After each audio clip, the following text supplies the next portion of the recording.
Good morning and welcome to Rise and 9, Tuesday, December 2nd. I'm Jackie Kennan. And I'm Kristin Rogers, waking up to another cold morning today. Oh, it's so cold and it's just going to get colder. I know. Justin showed that high for Thursday and it is not much of a high at all. I don't know if we can even call it a high when it's that cold. And then the low is going to be -8 overnight. That is so cold. And the feels like temperatures are even worse. So we're just here with all the good news this morning. Right. But that's going to feel so much warmer once that's over. That's right, because we will eventually see the 30s again, which felt cold the first time, but now it'll feel kind of nice outside when it's 30. Yeah, I noticed on the roads too, there were some slick spots, just like roads that maybe weren't super plowed yet, or just even like Highway 100 to look a little shiny, so might need a little extra time. Yeah. Headed out this morning too. Yeah, I can be careful. And we still don't know the cause of an accident that happened on Highway 6. Maybe it could have been those icy conditions. Again, we don't know for sure yet. But a semi actually went off of the overpass, landed on that highway. Yeah, that was near Coralville. Went off that overpass near I-80. There was what looked like another semi was jackknife on the overpass. Both roads are back open, but that was closed for a long time, midnight to 5 a.m. That does take a long time for tow trucks to get a huge semi off the road or in the ditch or median, wherever that was. Yeah, we're looking at those live pictures throughout the morning. Lots of emergency crews on scene kind of working to clean that up. Very scary when you think about a semi going off of an overpass. The amazing thing is that Iowa State Patrol says no one was hurt. Yeah, that had to be scary when you're in that semi or even seeing that. And we mentioned a little bit of ice could be on the roads. I'm not sure if that played a role, but something that maybe should be on your mind if you're headed out this morning or the whole winter season. That's not going away anytime soon. Exactly. Yeah, those temperatures are just so cold. When you think about traffic moving underneath and a semi coming off, it just amazes me that nobody was injured. But great news this morning, especially seeing those pictures. Right, very scary. Another place where we see accidents, maybe once in a while, maybe too often, on the S-curve on I-380, change happening there today too. Yeah, so the speed cameras in Cedar Rapids, there's 2 that have been actively issuing tickets there on each side of the S-curve.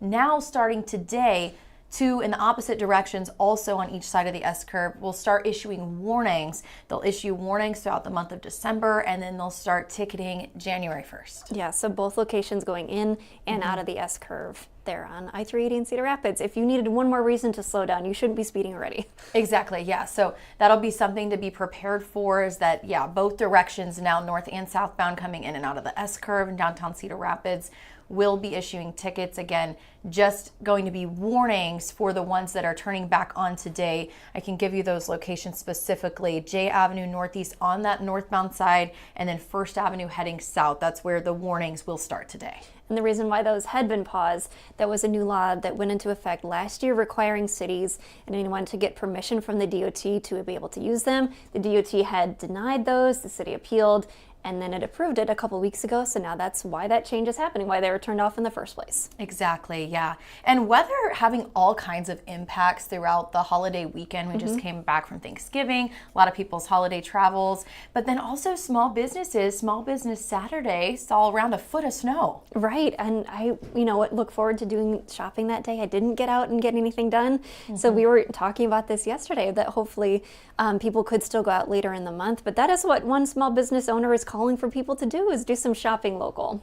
Yes, exactly. Tim Palmer, he is with the Salsa Guy Cafe, and there's that location on Mount Vernon Road, and then he has his newer location, I believe it's on Blair's Ferry Road. Yep, up in Hiawatha. I think that's Hiawatha. It's where that Hiawatha, Cedar Rapids, you don't really know, You're like the Fountains kind of Hiawatha, area. Cedar Rapids or Marion, yes. Yeah, but over there off Blair's Ferry near the Fountains, and so 2 locations now. Of course, he started with the farmers market. It's a really great story, actually, that he has, but he's encouraging people to get out and visit small businesses all throughout the entire month of December. Yeah, he has a challenge to help small business owners visit a local restaurant, bakery, coffee shop, retailer, and a professional business of some sort.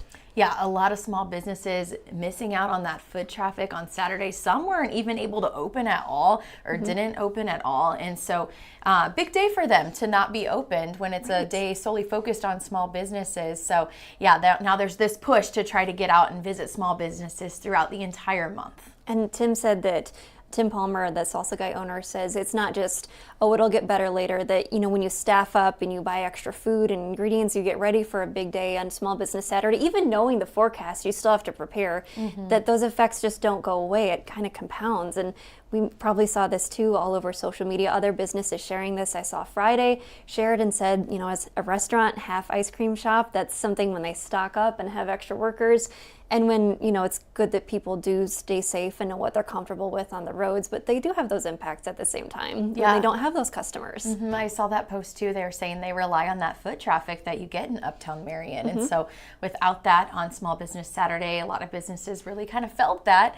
Right. Now there's this push. Of course, we're going into the holidays where a lot of people are getting out and shopping anyway. So why not do it at a small business? Right. And you don't even really go holiday shopping at a restaurant, but you do stop and get something to eat or a coffee or ice cream when you're out doing that other shopping. Or Tim even mentioned just getting a gift certificate. That's a great thing to give. Exactly. I've seen a lot of small businesses too, local restaurants, doing these holiday pop-ups this year. I haven't seen this as much in the past, but it's so fun. I know my family was at one at Daisy's Garage out on Edgewood. I've seen Barrel House out in Marion. There's several where you can really get out and kind of get in the Christmas spirit while also supporting local restaurants. Right. I think I do need to go to a restaurant because I was traveling over the weekend and didn't get a chance to get groceries, but I do some meal prep.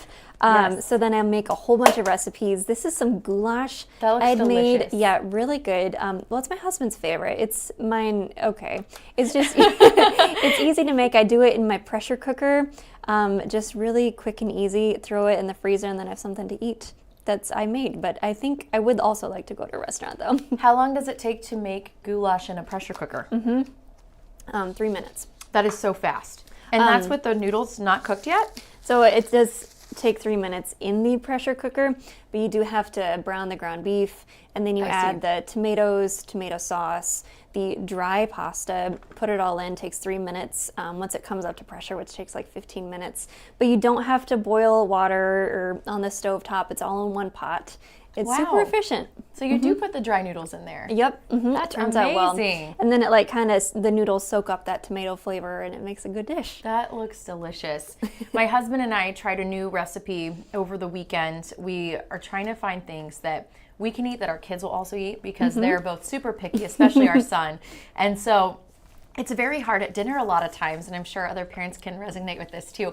You feel like you make two dinners sometimes because they're not going to eat a chicken breast. So I'm like, what can I make the kids that's healthy, that they'll actually eat?